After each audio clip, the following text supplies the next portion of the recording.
Yo, what is up, guys? How you doing? Gaming news this week has been absolutely wild. Ubisoft developers have gone on strike, Sony is facing even more backlash over digital games, Xbox is dealing with worrying market reports, Capcom surprised everyone, and PlayStation just launched one of its biggest sales of the year. So, let's get into it. Now, the biggest story this week comes from Ubisoft. Developers at Ubisoft Barcelona reportedly walked out after the company announced dozens of layoffs shortly after a successful launch. The strike has reignited conversations about job security and working conditions across the game industry. Techland also made a major announcement. The studio officially canceled the PlayStation 4 and Xbox One versions of Dying Light the Beast. Instead, the game will focus entirely on current generation hardware, with the developers citing technical limitations on older consoles. Meanwhile, PlayStation continues facing backlash over its digital strategy. Recent reports about Sony's long-term directions for physical media has sparked huge debates online. Many players are worried about game ownership, preservation, and what an increasingly digital future will mean for consumers.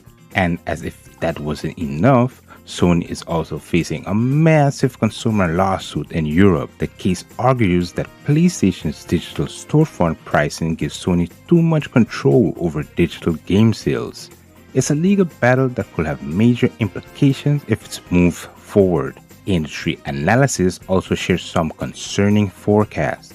New projections suggest console shipments could decline significantly over the coming year, with higher hardware costs continuing to impact the market. It'll be interesting to see how both Sony and Microsoft respond.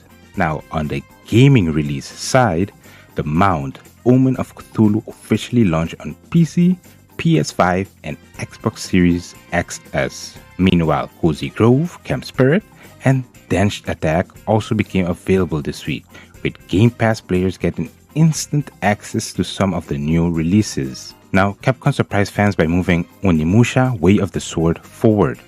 The game now launches on September 4th, and players can already try the demo. Collectors will also be happy to hear that physical steelbook editions have been confirmed.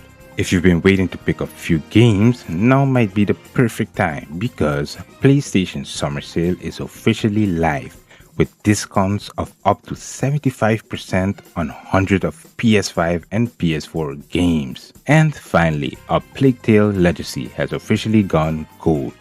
The prequel launches on August 27th and explores the origin of Sophia's long before the events of the main series. So yeah, this week had strikes, major industry debates, new releases, and some huge discounts. Which story stood out to you the most? Let me know down below, and don't forget to subscribe and like this video for more weekly gaming news. Peace.